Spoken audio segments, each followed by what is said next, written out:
Primero cuéntame cómo surgió la idea de contar esta historia de tu abuela.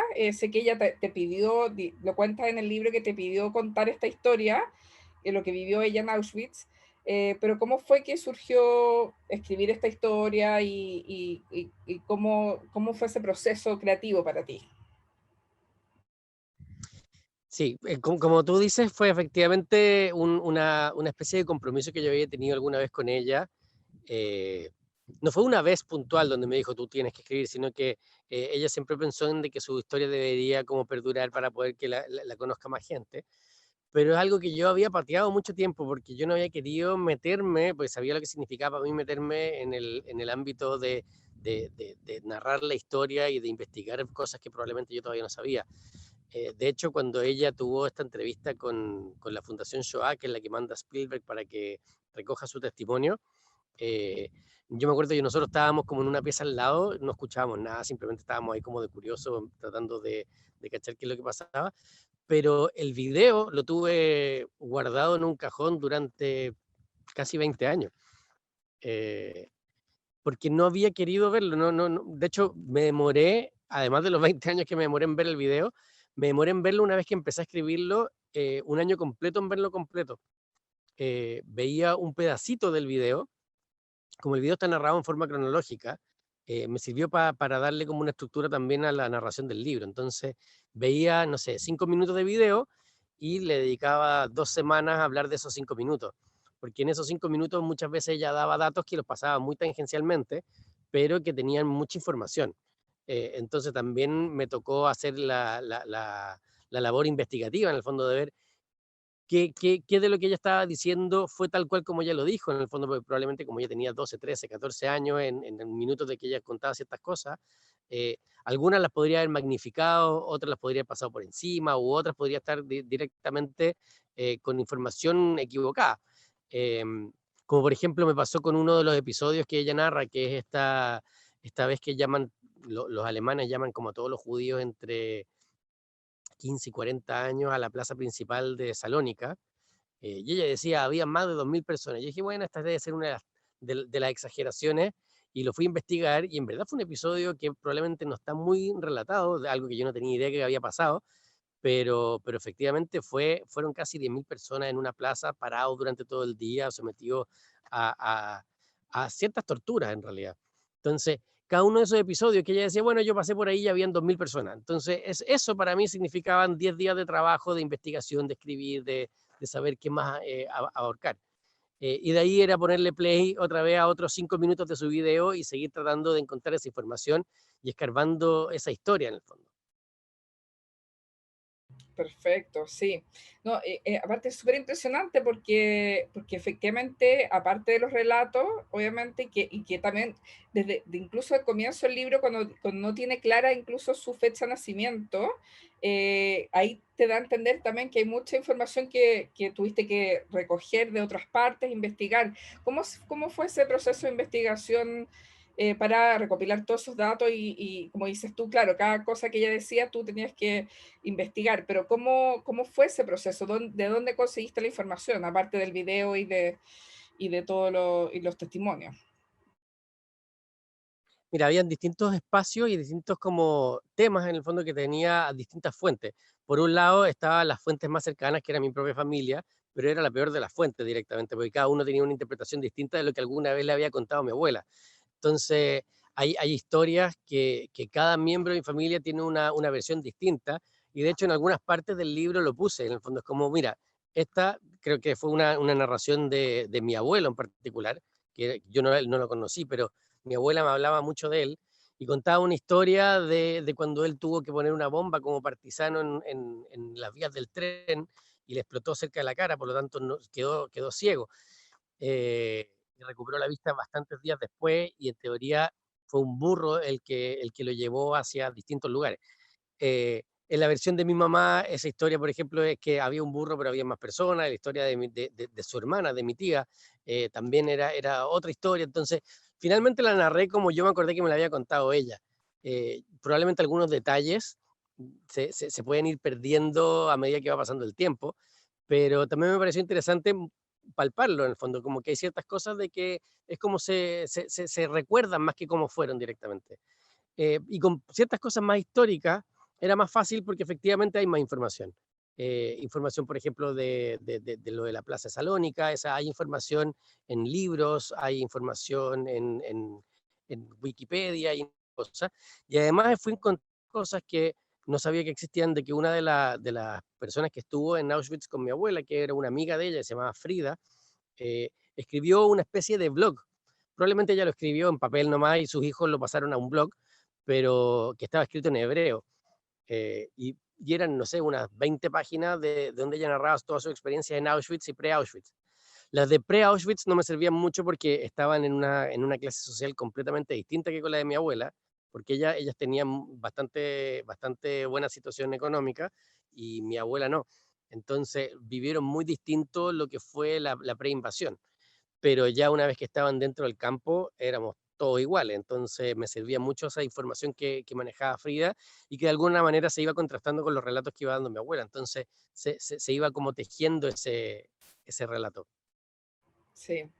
Sí, bien complejo todo, porque es harta, porque aparte que narras, obviamente, es la historia familiar que hay que reconstruir y la historia, y la historia real de la guerra, más una historia de alguien que, además que tu abuela ya no vive, entonces no pudiste, además, cuando escribiste el libro ya no contabas con ella para ir eh, recopilando también esa información actualizada. ¿Cuál fue el mayor desafío para ti durante el proceso de escritura y de recopilación de información? Lo más complejo. Yo creo que, a ver, lo más complejo en la parte de investigación o en la recopilación de información tiene que ver más con todo lo que no es histórico, que a la vez me parecía que era lo más interesante, porque lo histórico ya está. De alguna manera, como que esas cosas están en otros libros, lo hemos estudiado en libros de historia, y quería alejarme de eso, quería ver no lo que había pasado, sino que cómo lo había vivido. Y en el cómo lo había vivido, básicamente tenía que confiarme en fuentes no tan fidedignas como la memoria directamente de cómo me habían narrado ellas sus propias cosas o cómo habían quedado en la historia familiar. Eh, y ahí mi mamá y su hermana, mi tía, fueron fundamentales para irme contando más que nada de cómo enfrentó ciertas cosas o cómo les dijo a ella que enfrentó ciertas cosas, más que los hechos históricos propiamente tales, que de hecho en algún minuto el libro me empezó a quedar medio periodístico, y ahí tuve como una buena crítica de alguien que me ayudó muchísimo, que fue como una especie de tutor en la escritura del libro, que fue Pablo Simonetti, que me dijo, lo que nos interesa es ella, no nos interesa la historia ya la conocemos, déjala en el contexto.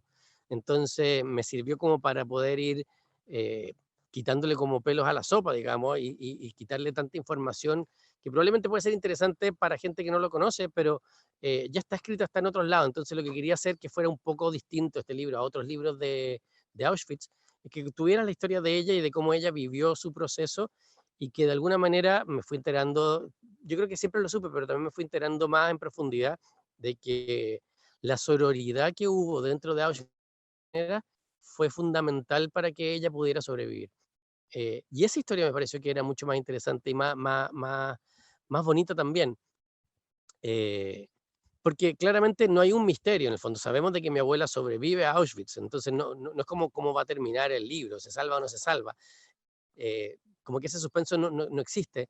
Entonces, lo más interesante es casi como, no sé, poniéndome como en términos populares, es como la película Titanic. Tú sabes que el barco se va a hundir. Lo interesante es cómo llegamos a esa etapa antes del hundimiento. Entonces, me parecía que era interesante rescatar las relaciones humanas, primero en el gueto, en el fondo, entre ella y su familia, y después en el campo cuando perdió su familia entre ella y sus amigas.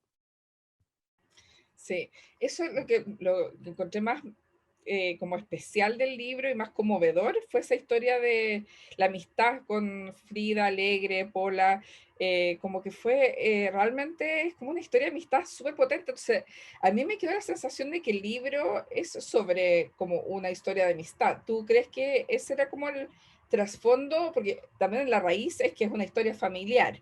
Se podría decirse que es una historia familiar también, pero siento que la parte potente es esa, es como sobreviven gracias a esa amistad finalmente, ellas tres, sobre todo.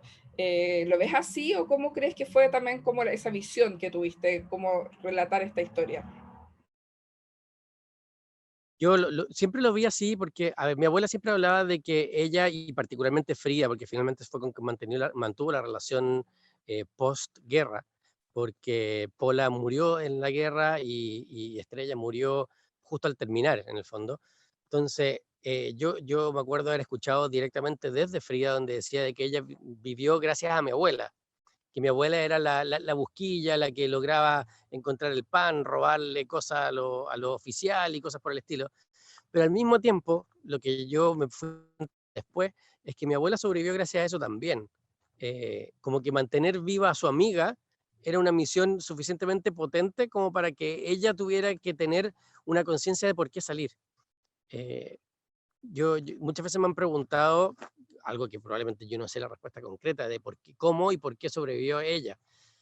Pero si tengo que aventurar una teoría, yo creo que ella sobrevivió, uno, para salvar a Frida, por esta especie como de promesa que se hicieron mutuamente, eh, y dos, para tener una familia, que fue la promesa que le hizo a sus papás. Entonces fueron esas dos promesas que de hecho en algún minuto como que pololeé con ese título para el libro, era como tres promesas. Está la promesa de ellas entre Frida y Daisy, y estaba la promesa a sus papás, y por otro lado estaba mi promesa a ella de escribir la historia.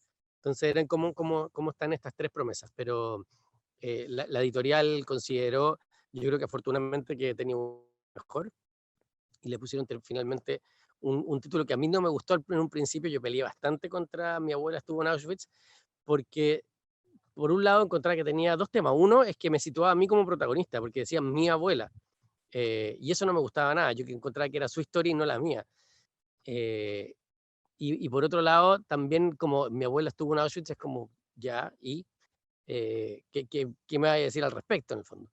Pero aparentemente el nombre podía sintetizar tres cosas que también eran súper importantes. Uno es que sobrevivió a Auschwitz, porque si estamos hablando de mi abuela, quiere decir de que ella sobrevivió. Eh, nos narra un poco en este como sub, eh, subgénero que existe ya prácticamente, que es el tema de los libros de guerra y particularmente de Auschwitz. Y por otro lado también era un libro que que yo quería mucho que sucediera, es que fuera esperanzador, que no fuera un libro como, uy, voy a leer esta cuestión que es una de 250 páginas y que vamos a terminar todos tristes llorando, sino que fuera al revés, como una especie de celebración de la vida y no celebración o conmemoración de la muerte en el fondo. Y me parece de que algo de ese espíritu se recoge y se logra en el fondo a través de las palabras y de cómo ella vivió su vida después de haber salido de ella. Sí, perfecto.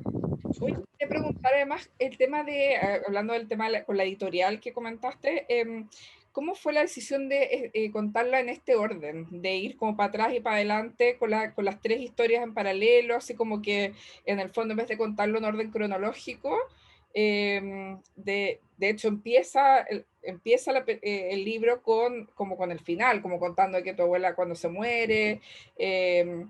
¿Cómo fue esa decisión del orden de los capítulos?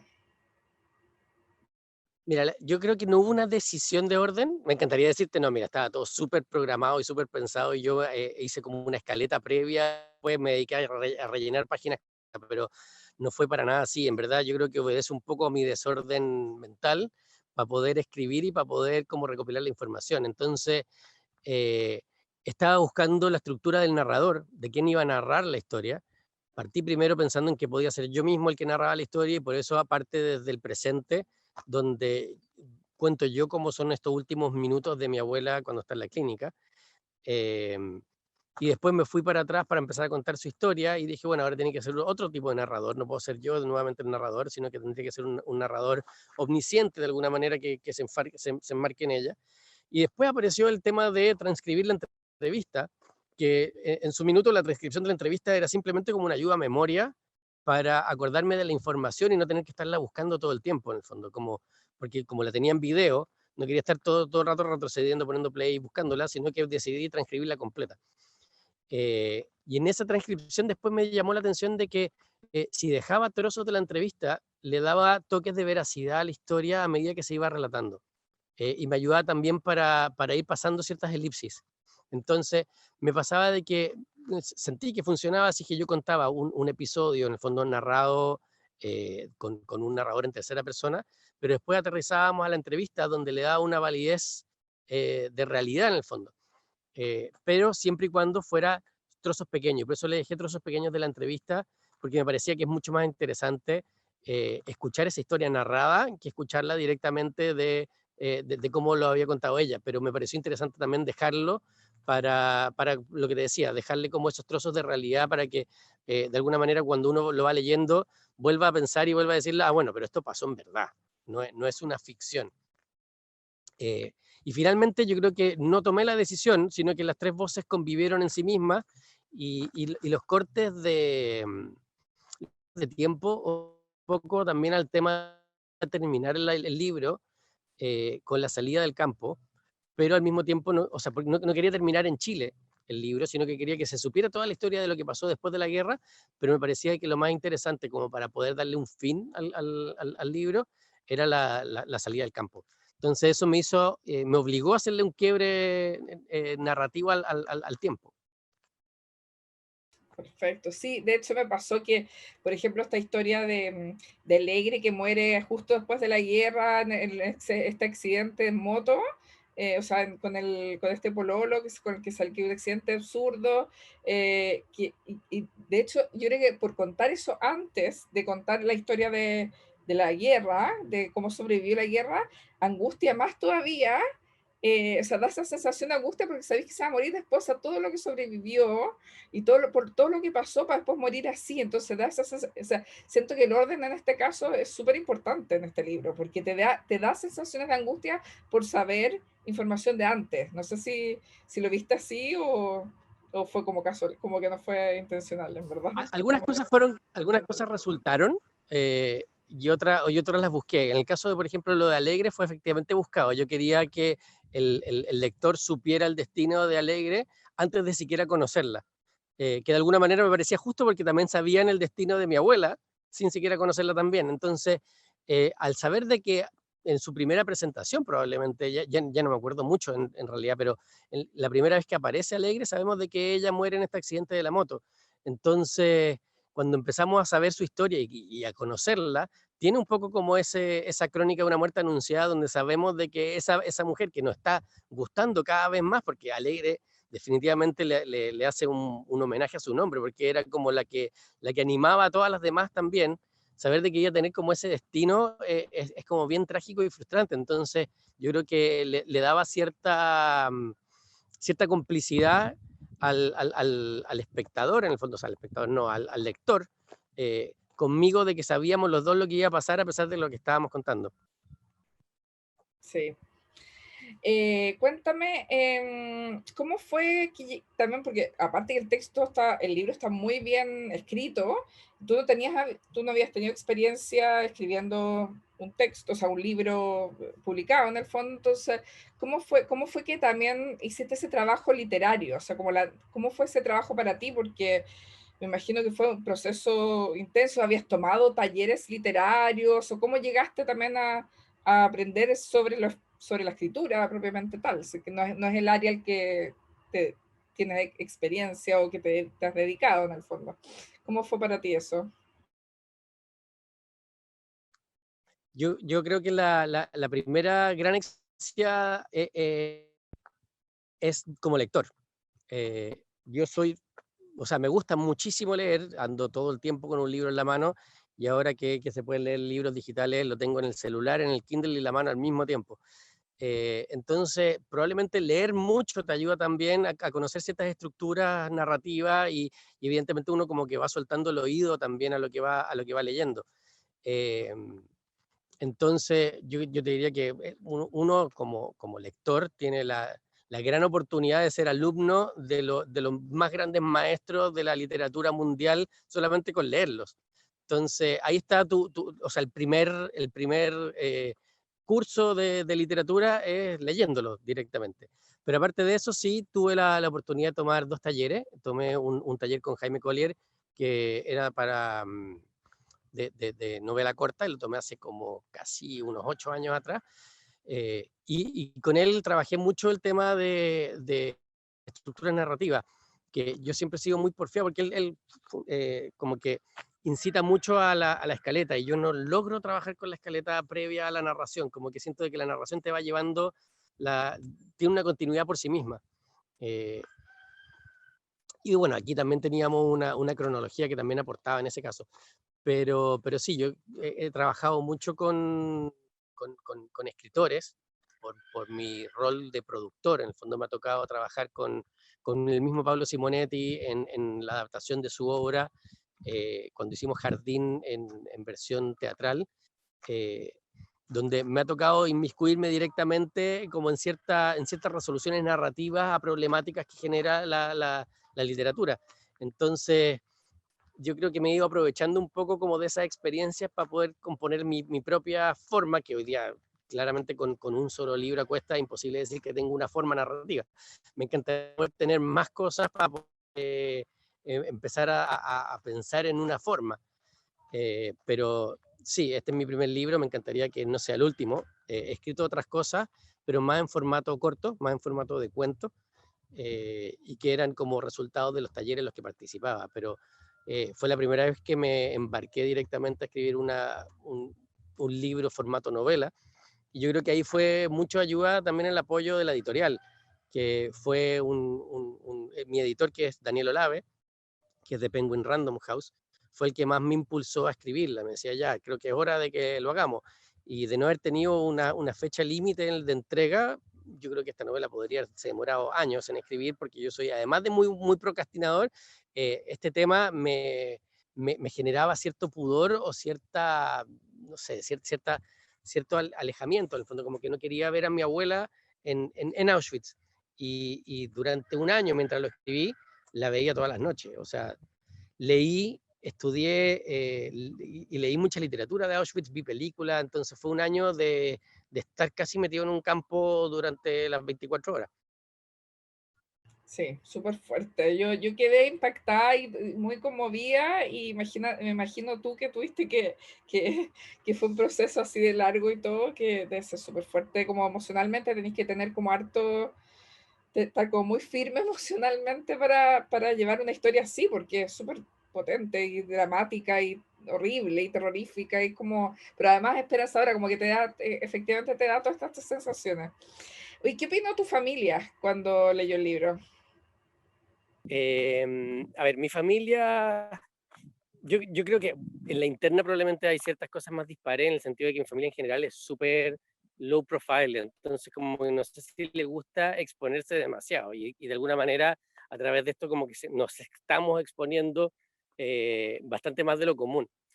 Eh, pero lo que me importaba más era directamente como la familia directa de mi abuelo, que son sus tres hijos, de los cuales uno falleció. Entonces era mi mamá y mi tía. Y mi mamá la verdad es que estaba muy contenta con el libro. Ella encuentra de que un muy lindo homenaje para su madre, para mi abuela. Y al mismo tiempo también sirve muy para generar un documento que quede para la posteridad sobre quién fue ella, cómo vivió lo que vivió, que sus bisnietos puedan conocer mucho más de ella, y no solamente tener el hecho de que ella estuvo en Auschwitz, o que le tocó vivir tal y cual otra cosa, sino que más que nada cómo lo sintió, y que puedan conocerla a ella cómo era. Que eso yo creo que fue uno de mis objetivos principales del libro. No era narrar así como este personaje que va viviendo distintas epopeyas en el fondo, sino poder conocerla a ella, y tratar de representarla lo más posible de cómo era en su humor, en su espíritu de vida, en su manía por la cocina, en todo ese tipo de cosas. Entonces, cuando mis hijos puedan tener en edad de leer algo así, creo que van a conocer mucho más a su abuela. Eh, Probablemente también hay ciertas cosas que por la cercanía dejé de tocar, eh, pero hay otras cosas que yo creo que están súper expuestas, que tienen que ver incluso con la muerte de mi tío, que probablemente algo que era mucho más cercano también en tiempo, porque era algo que había sucedido hace poco tiempo, eh, y está súper expuesto. Por eso también tuve un poco como el cuidado de, antes de hacerlo, hablar con el señor y sus hijas, mis primas, para ver qué les había parecido a ellos antes de publicarlo. Perfecto, sí, de hecho es súper importante encuentro esa parte de la historia porque también habla sobre de que él se muere después de que se muere tu abuela, entonces que era súper significativo también, porque él como que estuvo ahí hasta que, porque era importante para ella que él estuviera, como que tiene toda esta, como que cierra el círculo finalmente de la vida de ella también. Eso es súper importante, como que, y valioso haberlo incorporado. Te quería preguntar, ¿cómo ha sido la recepción de la gente? ¿Qué comentarios te han llegado? ¿Cómo le ha ido cómo ha sido la repercusión del libro? Porque igual es como tan fuerte la historia que hoy que debe causar muchas emociones y sensaciones en la gente.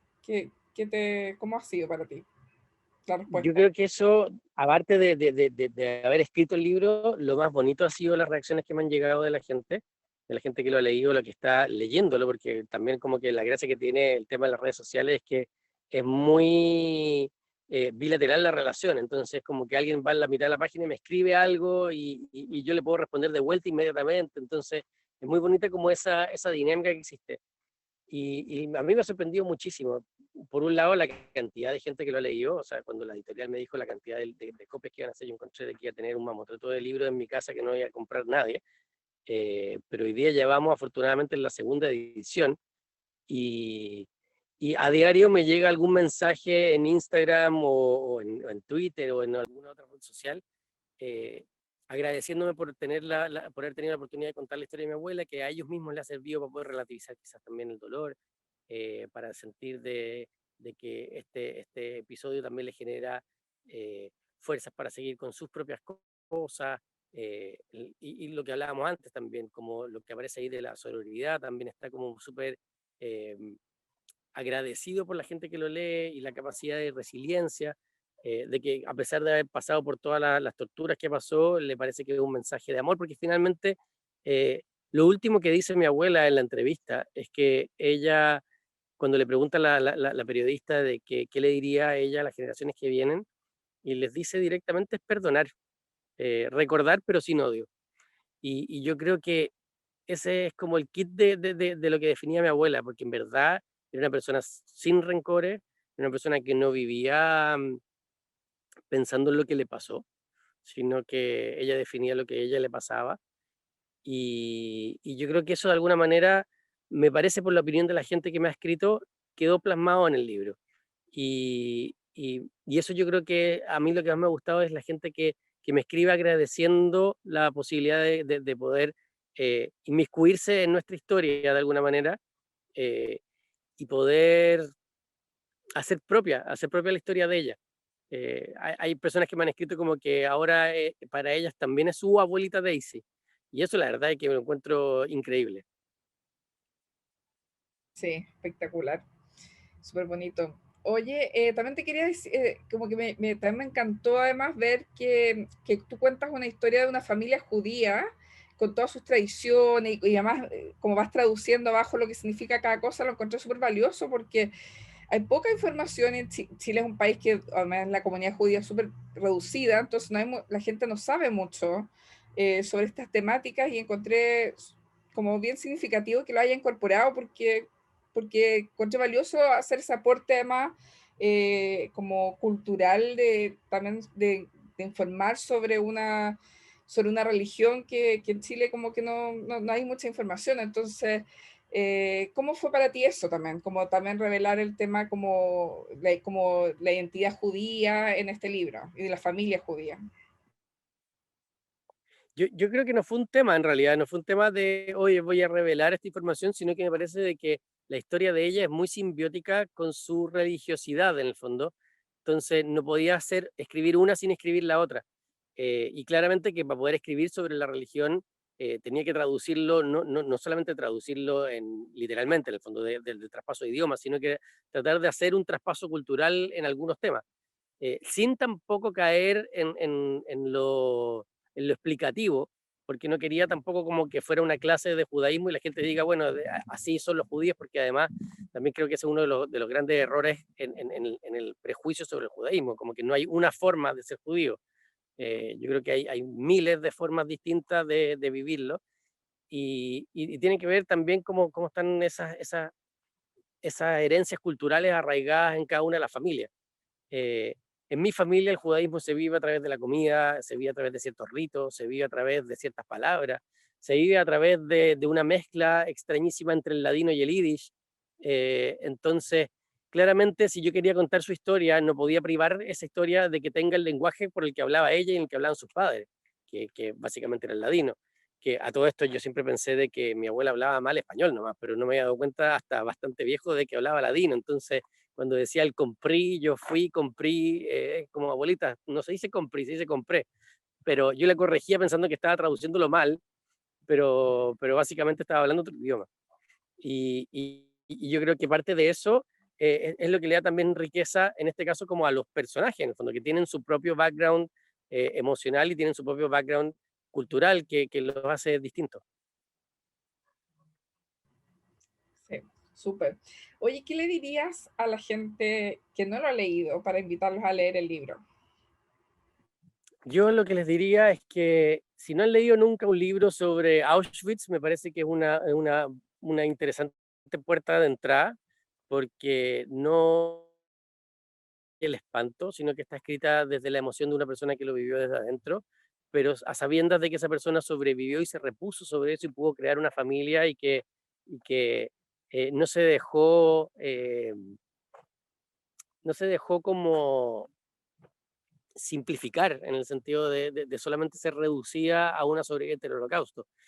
Yo siempre como que tiro un poco el chiste de que si mi abuela hoy día tuviera una cuenta de Instagram, en su biografía no pondría sobreviviente del holocausto. Entonces me parece de que es una forma interesante de hacer, porque al revés, súper cercano, porque pasó hace 2 generaciones atrás solamente, y es uno de los periodos más oscuros de la humanidad desde mi punto de vista. Entonces verlo a través de alguien que no se lo vivió, sino que después de haberlo vivido su vida en Chile, y que pudo haber vivido a 2 cuadras de tu propia casa, en el fondo, lo hace mucho más cercano y más auténtico. Mi abuela cuando llegó a Chile se fue a vivir a Patronato, entonces empiezan a aparecer ciertos lugares comunes con que uno se puede empezar a identificar porque no es algo que pasó hace demasiado tiempo y muy lejos, sino que pasó hace poco tiempo y muy cerca. Y para la gente que ha leído muchísimos libros sobre Auschwitz, traté de que no fuera otro libro más de Auschwitz donde narraremos la historia y ciertos hechos históricos, sino que poder contar un poco más desde la percepción de alguien que estuvo adentro, las emociones y, cómo, y lo que significó vivir esa experiencia. Perfecto. Oye, por último, te quería preguntar qué se viene para Living Teatro, cambiando de tema. Como fue un año súper exitoso para The Cow Company con el ciclo del Living Teatro, ¿va a volver ahora el 2021? Es una muy buena pregunta, yo creo que sí. No tenemos planes completamente amarrados. De hecho, yo vuelvo de vacaciones el lunes y el mismo lunes tenemos reunión con el equipo, con Rafa Gumucio, para ver hacia dónde sigue. Pero yo creo que la intención de todos es continuar, sobre todo mientras sigamos en pandemia. Y además también está la posibilidad de seguir haciéndolo incluso fuera de pandemia porque nos da la posibilidad de llegar a regiones, que es algo que no habíamos podido hacer en gran parte con el teatro presencial que hacíamos. Buenísimo, sí, yo creo que eso está increíble porque efectivamente, y ahora como cambiaron los hábitos también, como que, y ustedes llegaron además a otro público que no está acostumbrado a ir al teatro y que ahora y decían en los conversatorios, ahora voy a empezar a ir al teatro porque no sabía ni siquiera, no tenía esa experiencia, así que maravilloso lo que lograron, así que Muchas gracias. felicitaciones por el teatro y por el libro que realmente me conmovió así profundamente y me impactó y como que heavy. Así que mucha felicidad, está increíble, lo voy a recomendar además mucho. Y no sé si quieres agregar algo más antes de cerrar. No, la verdad que estoy muy contento con la recepción que ha tenido el libro, pero también muy contento con la recepción que tuvo el Living Teatro. Estoy viendo, nosotros aparte de haber hecho Living Teatro, hicimos un episodio que se llama Living Stories, donde actores leían libros o cuentos de autores. Me Y ahora encanta. me atreví, tuve la osadía de pedirle a una actriz que lea Mi abuela estuvo en Auschwitz. Ay, qué Así que bacán. una de las ¿Quién? cosas que quiero que sucedan, que tiene más que ver con un gusto propio, porque en verdad compararme con los autores que leímos, estamos a años luz. pero quería darme ese gustito, ese regalo de tener muchísimo o una mucho de que pueda leer esta historia. Entonces, lo más probable es que en 2, 3 semanas más tengamos ese encuentro. Maravilloso. ¿Y se puede adelantar quién es la actriz? La actriz es la Francisca Levin, con la que yo he trabajado mucho en teatro y que me encanta. También tuvo la posibilidad de leer en Living Stories, leyó un cuento de la Alejandra Costamaña y quería hacerlo en una especie de dúo con Cristian Campo. Entonces vamos a ver si es que, como, dado que la historia está contada en distintos narradores, queríamos seleccionar algunos capítulos de distintos narradores y que cada uno de ellos se hiciera cargo de uno. Espectacular, maravilloso. De hecho, también quería saber sobre eso porque me encantó el Living Stories, así que también me encantaría que vuelva. Así que esto sería una súper buen comienzo.